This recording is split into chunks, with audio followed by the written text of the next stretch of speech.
Brothers sisters, hidup selalu adalah tentang masa yang sekarang dengan masa yang akan datang, kini dan nanti. Hidup hari ini dan juga hari esok.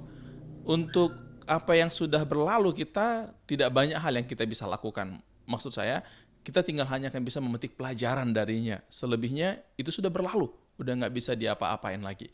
Tetapi sekarang yang kita mau belajar adalah bagaimana dari masa sekarang ini kepada masa yang akan datang, kita berbuat sesuatu yang berbeda yang akan akhirnya mengubahkan kehidupan kita. Jadi ada satu masa di antara kalau kita mau sebutkan, atau di dalam bahasa Inggris, in the meantime, itu adalah masa di antara hari ini dengan hari esok, masa sekarang dengan masa depan. In the meantime ini, atau masa di antara ini, adalah masa penentuan kita akan menjadi seperti apa di kemudian hari. Dan kalau kita lihat di dalam perjalanan kehidupan rohani, tidak sedikit dari orang-orang yang mungkin kita kenal, mereka sudah memulai perjalanan rohani mereka dengan sukacita, tetapi kemudian mereka tidak mengakhirinya dengan baik. Ada sebagian yang mereka berhenti karena terlalu banyak pergumulan mereka rasakan. Jadi masa in the meantime itu mereka gagal. Ada juga yang berhenti karena mereka merasa bersalah oleh karena dosa yang mereka alami, kegagalan yang mereka jatuh, dan kemudian itu membuat mereka berhenti. Bahkan ada juga yang lain yang berhenti karena mereka berpikir hidup di luar pemuridan itu masih lebih baik daripada hidup di dalam pemuridan. Mereka berasa itu lebih bebas, lebih merdeka. Padahal sebelumnya mereka sudah dari hidup itu juga. Dan kita tahu semua yang ditawarkan oleh dunia adalah bohong belaka. Itu tidak benar adanya. Tetapi ada saja yang bisa merasa seperti itu. Nah, sekarang pada hari ini bagaimana kita akan bisa berhasil melalui masa in the meantime itu dengan baik? Bagaimana kita bisa tiba di garis finish kita dengan gemilang? Itu yang kita akan belajar. Dan satu kata kunci yang sangat penting di situ adalah sukacita. Itu mengapa hari ini judul pelajaran saya adalah memilih sukacita. Nah, brothers sisters, sukacita itu sangat penting di dalam menjalani hidup. Orang yang bersukacita itu lebih sehat, imunitas tubuhnya lebih baik. Tapi bukan hanya imun tubuhnya, iman rohaninya juga lebih kuat. Kita perlu sukacita kalau kita mau setia dan mengakhiri pertandingan iman kita dengan baik. Nah, Alkitab mengatakan saudara bahwa sukacita itu adalah buah roh. Artinya apa? Orang yang didiami Roh Kudus, mereka punya kuasa, mereka mampu untuk menghasilkan sukacita. Dan tidak heran mengapa bahwa Paulus di dalam suratnya kepada jemaat di Tesalonika mengatakan, bersukacitalah senantiasa. Bahkan kepada jemaat Filipi dia mengatakan 2 kali, dia ulang, bersukacitalah senantiasa di dalam Tuhan, sekali lagi kukatakan bersukacitalah. Dan kalimat itu adalah kalimat perintah. Berarti semua orang yang percaya kepada Yesus bisa bersukacita. Sukacita itu berarti adalah pilihan atau keputusan kita masing-masing. Banyak orang yang membuat atau berpikir bahwa sukacita itu sama dengan bahagia. Sebetulnya jauh beda. Sukacita itu tidak ditentukan oleh keadaan. Bahagia itu lebih ditentukan oleh keadaan di sekitar, oleh apa yang kita terima, apa yang kita alami, apa yang happening ke kita. Itu menentukannya. Tetapi sukacita berbeda. Sukacita itu kita dapat dari Allah. Dan itu bisa menetap di dalam diri kita apapun keadaannya. Tapi sekali lagi, itu adalah pilihan kita. Kalau kita mau bersukacita senantiasa, kita bisa, asal saja kita mau. Karena lihat misalnya seperti surat Paulus yang kepada jemaat Filipi, itu dia tulis dari penjara. Tetapi dia mengajarkan dan memerintahkan, kalau boleh saya katakan, orang-orang yang di luar penjara supaya mereka bersukacita. Berarti apa? Dia sendiri walaupun di dalam penjara, dia bersukacita. Hebat bukan? Dan kita adalah orang-orang yang sama yang juga bisa menjadi seperti itu. Tetapi di dalam masa seperti sekarang ini, di mana wabah corona begitu luar biasa mendera dan banyak sekali orang yang sudah terinfeksi virus corona ini, banyak orang akan bertanya, mengapa Tuhan? Mengapa? Tapi kalau saya boleh bilang, walaupun hari ini virus corona menjadi headline di berbagai pemberitaan sepanjang beberapa bulan terakhir, tapi sebenarnya bukan hanya keadaan seperti ini yang kerap membuat manusia bertanya kepada Tuhan, mempertanyakan Tuhan lebih tepatnya. Ada kalanya ketika mereka mengalami kedukaan, sakit penyakit, mengalami penderitaan. Itu pun sudah cukup membuat orang bertanya kepada Tuhan. Itu menjadi sesuatu yang manusiawi sebenarnya, tetapi kemudian bagaimana kita memahami dan meresponnya adalah bagian yang lebih penting lagi. Bagaimana kita bereaksi terhadap hal-hal itu, itulah yang akan menentukan siapa kita sebenarnya. Karena bukan apa yang terjadi kepada kita, tapi apa yang kita lakukan kemudian terhadap apa yang terjadi itu menunjukkan karakter kita yang sebenarnya. Dan kalau kita lihat seperti jemaat di Kreta, di mana Titus sedang ditugaskan oleh Paulus, kita tahu mereka juga punya persoalannya sendiri. Selain daripada masalah karakter mereka, juga mereka adalah orang-orang yang menghadapi ajaran-ajaran yang sesat. Banyak orang-orang yang terlibat di sana, dan itu pun bisa bermuara kepada akhir yang sama, meninggalkan Tuhan. Orang akan meninggalkan Tuhan. Nah, saya ingin kita mengerti pertama bahwa settingan ini keseluruhannya walaupun di dalam konteks yang berbeda, tetapi aktor intelektualnya adalah pribadi yang sama, iblis. Dia mau supaya kita akhirnya bisa dicuri, bisa dibunuh, dan bisa dibinasakan. Nah, tetapi saya ingin katakan nanti bahwa kita akan lihat di dalam surat Titus ini banyak sekali berbicara tentang pengharapan. Nah, bagaimana kita bisa melalui ujian dan pencobaan yang kita alami sekarang. Bagaimana kita bisa melihat seperti yang Alkitab tuliskan. Itu adalah untuk penyempurnaan kita. Itu adalah untuk membuat kita menjadi manusia yang lebih utuh sepenuhnya. Oke? Tetapi mari kita mulai baca di Titus pasal 2 ayat yang ke-11. Firman Tuhan berkata, "Karena kasih karunia Allah yang menyelamatkan semua manusia sudah nyata, Ia mendidik kita supaya kita meninggalkan kefasikan dan keinginan-keinginan duniawi, dan supaya kita hidup bijaksana, adil, dan beribadah di dalam dunia sekarang ini. Dengan menantikan penggenapan pengharapan kita yang penuh bahagia dan penyataan kemuliaan Allah yang maha besar dan juru selamat kita Yesus Kristus, yang telah menyerahkan dirinya bagi kita untuk membebaskan kita dari segala kejahatan dan untuk menguduskan bagi dirinya suatu umat kepunyaannya sendiri yang rajin berbuat baik." Kalau Bapak Ibu bisa perhatikan, frase-frase yang saya tandai dengan berwarna kuning, itu bagian-bagian yang kemudian kita akan lihat nanti merupakan 3 bagian yang saya sebutkan di awal tadi. Di dalam dunia yang sekarang ini, berbicara tentang yang sekarang, menantikan penggenapan pengharapan kita, dan itu berbicara tentang apa yang akan nanti terjadi kemudian, tetapi di bagian di tengahnya dikatakan, di bagian akhir tadi adalah tentang bagaimana kita supaya rajin berbuat baik. Nah, jadi perjalanan kita ini kalau kita bisa lihat di masa sekarang yang setelah terjadi adalah kita sudah mengalami penebusan. Kita diselamatkan. Dan kemudian pengharapannya yang nanti kita harapkan untuk terjadi di masa mendatang adalah kita masuk dan memperoleh hidup yang kekal. Tetapi Alkitab mengajarkan tadi, bagian yang terakhir itu dikatakan di dalamnya, in the meantime, ada pelayanan. Jadi kalau Bapak Ibu perhatikan itu ada penebusan, pelayanan, dan pengharapan. Oke? Itu sebetulnya 3 hal yang terjadi. Nah, ini poinnya. Di dalam setiap poin ini, kita bisa memilih untuk kita sukacita atau tidak. Bayangkan Bapak Ibu, kalau kita bisa sukacita di masa sekarang, kita juga sukacita membayangkan masa yang akan datang. Bagaimana mungkin kita tidak sukacita juga di dalam mengerjakan pekerjaan yang sedang kita kerjakan sekarang, termasuk pelayanan kita. Tetapi bagaimana dengan orang yang tidak yakin akan masa yang mendatang, dan mereka juga tidak bisa bersukacita di masa yang sekarang?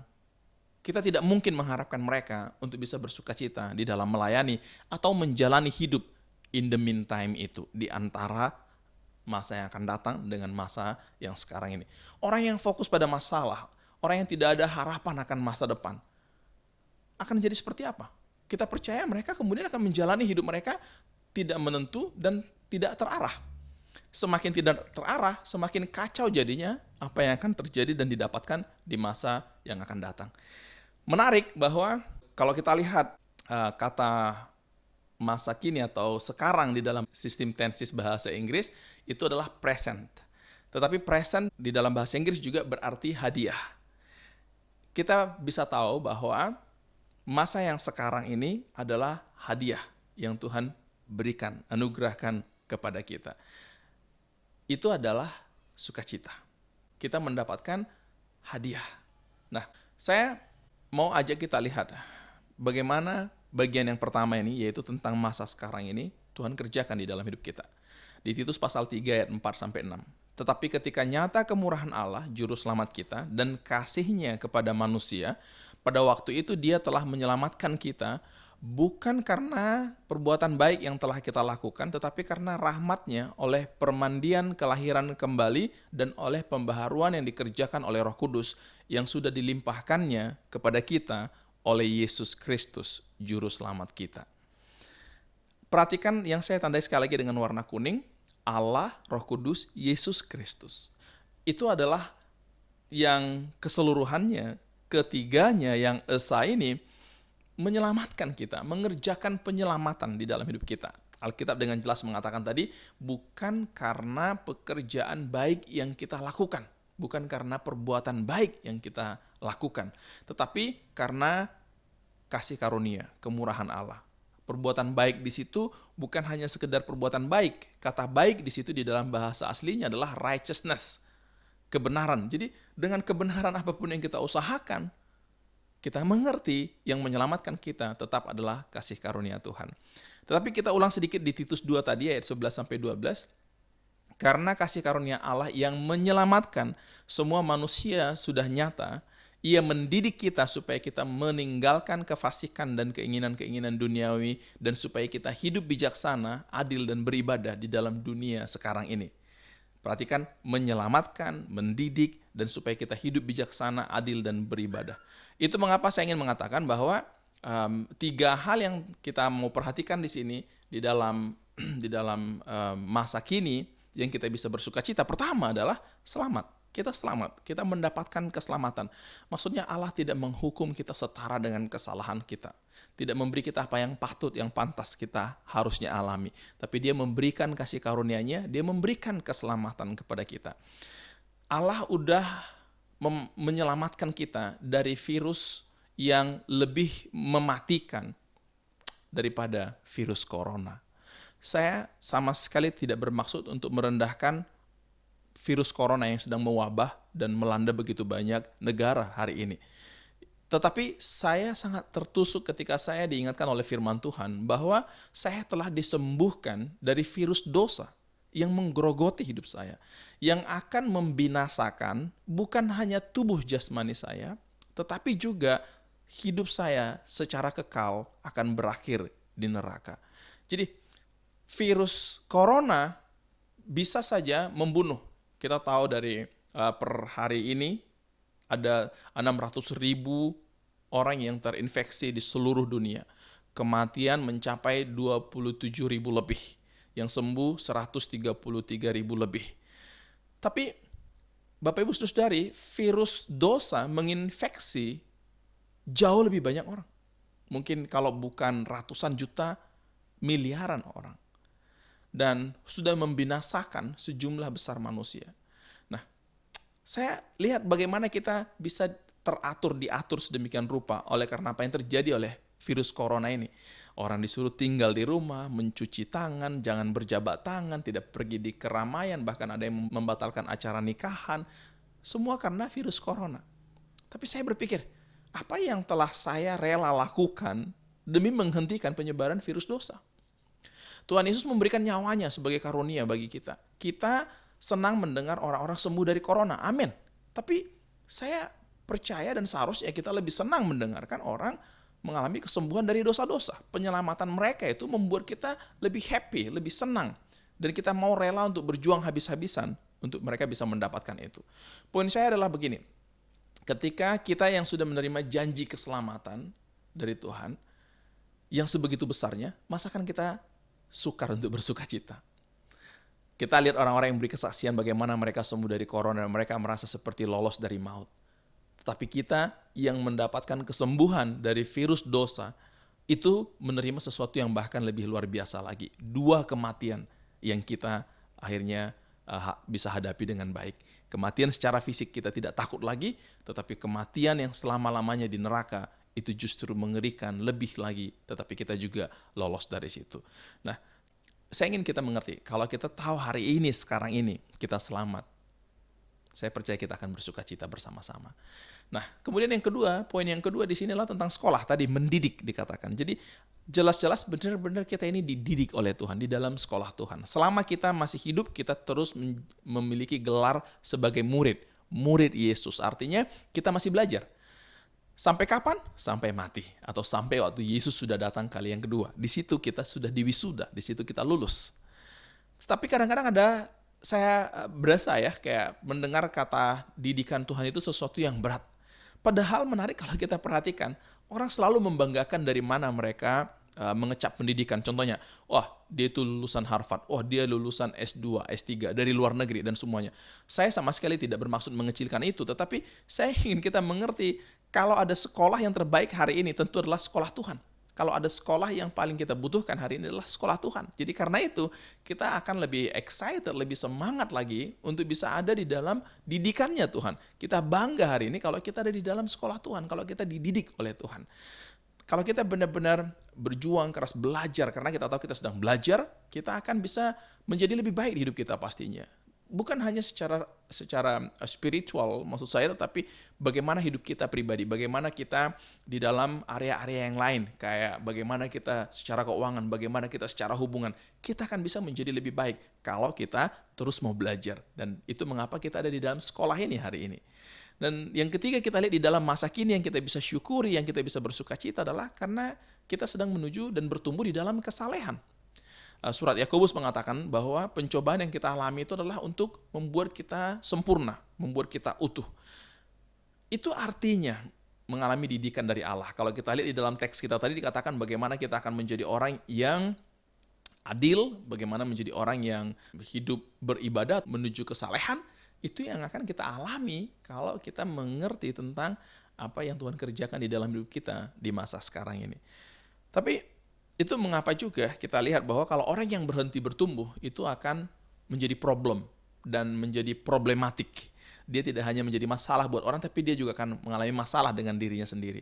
Dan itu kita lihat banyak sekali terjadi. Orang yang bertumbuh dengan baik, mereka tidak akan ada problem. Tapi orang yang tidak bertumbuh, mereka bisa kritikal, mereka akan punya masalah-masalah yang tidak bisa diselesaikan, mereka mungkin hanya bicara tetapi mereka tidak melakukan dan semuanya. Tapi saya ingin ajak kita, Bapak Ibu, Brother Sisters yang terkasih, sama-sama kita tetapkan hal-hal yang kecil yang kita mau bertumbuh, yang kita mau bikin lebih baik lagi. Jangan berhenti ketika kita mengalami kegagalan. Ini menarik. Hanya orang yang gagal yang memandang kegagalan sebagai kegagalan. Saya ulangi. Hanya orang yang gagal yang kemudian akan menamai kegagalan sebagai kegagalan. Sebab kegagalan kalau bagi orang yang berhasil itu adalah bagian dari pembelajaran. Selama kita masih tetap mau bangkit, mau berjuang, mau fight lagi, kita belum gagal. Dan kita berarti akan belajar dari kegagalan kita, dan kemudian kita tidak akan pernah gagal, karena Tuhan kita pun tidak pernah gagal di dalam hidup ini. Amin. Brothers Sisters, kita bisa bertumbuh bersama-sama. Tetapkan aja hal-hal kecil yang kita mau latih di dalam hidup kita, supaya kita menjadi semakin saleh. Saya contohnya menetapkan beberapa hal kecil yang saya mau latih selama 66 hari untuk membentuk kebiasaan yang baru. Seperti berapa lama saya harus membaca buku setiap hari, jam berapa saya tidur pada malam hari, jam berapa saya bangun, dan jam berapa saya memulai hubungan saya dengan Tuhan. Setiap hari saya mesti bisa mencatat dan mengelola keuangan saya dengan baik. Itu merupakan bagian-bagian yang saya kerjakan setiap hari di masa kini. Itu yang kita lakukan. Selamat, kita sekolah, dan kita bertumbuh di dalam kesalehan. Nah, selanjutnya, yang kedua tadi yang kita lihat adalah tentang apa yang akan terjadi di masa mendatang. Di Titus 1 ayat 2 dikatakan, dan berdasarkan pengharapan akan hidup yang kekal yang sebelum permulaan zaman sudah dijanjikan oleh Allah yang tidak berdusta. Di Titus 2 ayat 13, dengan menantikan penggenapan pengharapan kita yang penuh bahagia, dan penyataan kemuliaan Allah yang maha besar dan juru selamat kita Yesus Kristus. Di Titus 3 ayat 7, supaya kita sebagai orang yang dibenarkan oleh kasih karunia berhak menerima hidup yang kekal sesuai dengan pengharapan kita. Perhatikan Bapak Ibu Saudari, di dalam 3 pasal, karena kita tahu Titus hanya 3 pasal, di setiap pasal yang ada di surat Titus tentang pengharapan ini terus-menerus dibicarakan. Ternyata bicara tentang pengharapan bukan kebutuhan manusia saat ini, tapi dari dulu itu sudah jadi kebutuhan manusia. Kita harus benar-benar bisa memiliki pengharapan di dalam hidup kita. Dan itulah yang Tuhan kehendaki, yang Tuhan sediakan buat kita. Dia memberikan janji. Di dalam satu ayat itu tadi, di Titus 2:13, kalau kita lihat, pengharapan kita yang penuh bahagia dikatakan. Di dalam bahasa aslinya itu berbicara tentang Makarian elpida itu berbicara tentang karios itu blessed, diberkati. Makanya sebenarnya kalau kita lihat di dalam bahasa Indonesia sering sekali blessed itu atau diberkati itu diterjemahkan ke dalam bahagia, seperti ucapan bahagia. Sebetulnya itu juga artinya adalah orang-orang yang diberkati. Jadi memang ya orang yang diberkati akan menjadi orang yang berbahagia. Tetapi saya hanya ingin mengatakan pertama bahwa waktu bicara tentang pengharapan ini adalah tentang pengharapan yang diberkati. Ini adalah berkat. Pengharapan yang bahagia, makarian elpida. Itu yang kita punya hari ini di dalam Tuhan. Nah, kita sangat bersyukur pengharapan di dalam Tuhan Yesus jelas, dan kita nggak bisa putus pengharapan. Kita nggak mungkin kekurangan pengharapan di dalam Tuhan Yesus. Oke, nah itu yang pertama yang kita belajar di dalam pengharapan ini. Tetapi kemudian juga tentang bagaimana kita akan bertemu, akan bersama-sama dengan Tuhan sendiri. Kita akan melihat Dia di sana. Kita akan bersama-sama dengan Bapa di sorga, bersama-sama dengan Tuhan Yesus Kristus, bersama-sama dengan orang-orang suci, dan kita akan menyaksikan semua dengan luar biasa.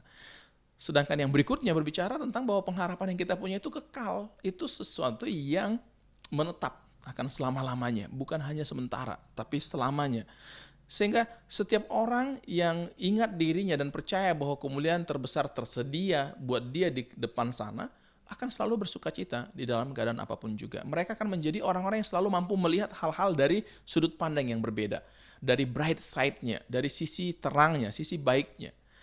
Saya lihat ada satu video beberapa waktu yang lalu menceritakan apa bright side daripada virus corona. Banyak sekali. Kita kemudian menjadi sadar bahwa manusia itu memang setara, semua sama, semua bisa terinfeksi. Kita kemudian bisa melihat langit yang lebih cerah karena polusi menurun. Kita bisa mendengar suara ciptaan Tuhan lebih banyak. Kita bisa punya waktu dengan orang yang kita kasihi lebih banyak waktu untuk membaca firman dan berdoa dan seterusnya. Itu kita miliki dan kita bisa lihat di dalam hidup kita kalau kita menatap masa depan dengan pengharapan. Kita bersuka cita di sana. Oke, nah selanjutnya yang terakhir Titus 2 ayat 14 yang telah menyerahkan dirinya bagi kita untuk membebaskan kita dari segala kejahatan dan untuk menguduskan bagi dirinya suatu umat kepunyaannya sendiri yang rajin berbuat baik. Di dalam bahasa aslinya kata rajin berbuat baik itu adalah zeloten, kalon, ergon. Ergon itu kerja, kalon itu baik, zeloten itu dari kata zil, semangat, berani, dan Khalil Gibran pernah mengatakan begini, zeal is a volcano, the peak of which the grass of indecisiveness does not grow. Zeal itu adalah seperti gunung berapi, di puncaknya kebimbangan tidak bisa tumbuh. Itulah semangat yang kita punya di dalam melakukan pekerjaan baik yang Tuhan sediakan untuk kita lakukan. Jadi bukan hanya sekedar kita melakukan seperti biasa-biasa, tapi kita melakukannya dengan penuh semangat. Mengapa? Ada 3 hal ini yang kita perlu sadari. Pertama, sukacita di dalam pelayanan atau good works yang kita kerjakan ini, itu pertama adalah privilege, itu keistimewaan buat kita. Itu istimewa, tidak semua orang bisa lakukan. Jadi kalau kita diberikan kepercayaan dan kesempatan, itu berarti kita harus sangat hargai dengan luar biasa. Yang kedua, itu adalah Tuhan pakai untuk menjadi inspirasi. Jadi ini kesempatan yang Tuhan mau pakai di dalam hidup kita, melalui hidup kita, supaya kita menjadi contohan, menjadi display buat orang lain. Bahwa hidup kita hari ini menunjukkan seperti inilah Tuhan mau seseorang harusnya menghadapi segala sesuatu. Kita melakukan pekerjaan yang baik itu, mengerjakan semua hal yang baik, karena kita tahu Tuhan mau display kita, mau pampangkan kita, mau tunjukkan bahwa orang yang Tuhan cinta seperti ini akan merespon segala sesuatu. Seperti misalnya Tuhan mau tunjukkan bahwa beginilah caranya orang menghadapi penyakit. Ketika kita mengalami itu sebagai orang yang punya pengharapan kepada Tuhan, kita tunjukkan dengan cara yang baik bagaimana kita menghadapi penyakit. Bagaimana cara kita untuk berhasil, bagaimana cara kita untuk bangkit dari kejatuhan. Bagaimana juga cara kita menghadapi rasa pengkhianatan, kita dikhianati oleh orang lain, oleh pasangan kita. Bagaimana caranya memandang keberhasilan, bagaimana caranya untuk kita bisa menghadapi orang-orang yang sangat annoying, sangat mengganggu. Itulah yang akan jadi inspirasi. Jadi apapun yang hari ini sedang terjadi di dalam hidup kita, Tuhan mau pakai semuanya itu untuk menjadi inspirasi, menjadi display. Dan kita harus bersuka cita oleh karena itu. Nah, Oleh karena itu juga yang ketiga tadi kita lihat, selain daripada bahwa itu adalah sesuatu yang istimewa, itu juga sesuatu yang kita harus kerjakan dengan ikhlas, dengan tulus. Pelayanan itu akan menjadi sukacita ketika kita ikhlas, ketika kita tidak punya motivasi-motivasi yang tersembunyi. Apa yang tersembunyi itu tidak membawa kepada kebenaran. Tapi apa yang benar akan membawa kita kepada sukacita. Lakukan pekerjaan pelayanan kita, apapun itu, dengan tulus ikhlas. Semua hal yang baik yang kita lakukan dengan tulus ikhlas, seperti bagaimana Tuhan Yesus telah mencontohkannya untuk kita semuanya. Amin, Brother Sisters. Jadi hari ini, mari kita bersukacita karena kita diselamatkan Tuhan. Kita hari ini sedang disekolahkan Tuhan di dalam hidup kita supaya kita terus bertumbuh di dalam hidup saleh. Bersukacita betul-betul karena darah Kristus yang mahal itu telah menebus kita. Kemudian yang kedua, mari kita melihat pengharapan kita di masa depan. Itu adalah pengharapan yang diberkati. Hidup yang kekal yang luar biasa. Itu berkat yang hebat, yang luar biasa, dan kita akan bertemu dengan Allah, Bapa, Tuhan Yesus, dan semua orang-orang suci. Dan bahkan juga kita akan merasakan bahwa ini sesuatu yang baka, sesuatu yang kekal, sesuatu yang akan bertahan seterusnya sampai selama-lamanya. Setelah kita lihat bahwa itulah yang terjadi di masa depan kita, maka kemudian yang ketiga tadi adalah yang di bagian tengahnya, yaitu in the meantime. Apa yang kita lakukan? Kita perlu zealous untuk good work. Kita perlu semangat, berani untuk mengerjakan good work. Mengapa? Karena kita tahu itu inspirasi. Kita tahu itu keistimewaan, itu privilege untuk hidup kita. Dan kita juga mau melakukannya dengan ikhlas di dalam hidup kita. Bersukacita karena kita mendapat kesempatan dan keistimewaan untuk melayani Tuhan.